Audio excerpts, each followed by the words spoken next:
Well, actually, I had a fairly long association. I first met him when I was a kind of middle level in the government.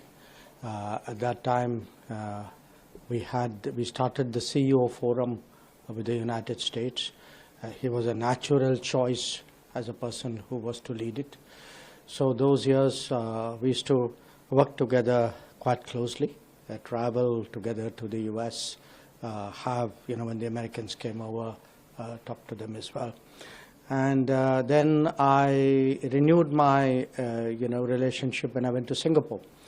Singapore always had a very special place for Ratan Tata, because I think, if my memory serves me right, he started his career there. In fact, he was, during my tenure, he was awarded honorary citizenship of Singapore. I think he's the first Indian to get the honorary citizenship. So I still remember we had this picture, all the Tata, the company leaders had all come there. In fact, if I can find it, maybe I should tweet it at this time.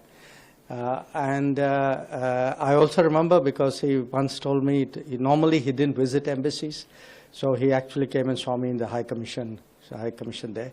He was really a remarkable person, and I think if you look at the outpouring today of feeling, of affection, of respect, of regard, I mean, I can't remember anybody, honestly, in the world of industry who's evoked this kind of emotion among people across a very, very wide cross-section. I mean, it is truly seen as a national loss. When you look, I think people will realize with the passage of time. Today we are talking about India rising, of India having a bigger global footprint.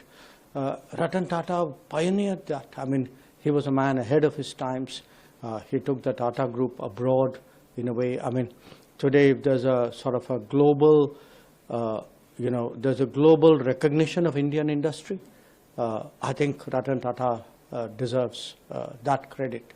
So he implanted us very firmly, actually, in global consciousness. And I think those of us, particularly from the foreign policy side, we really owe him a great debt for that.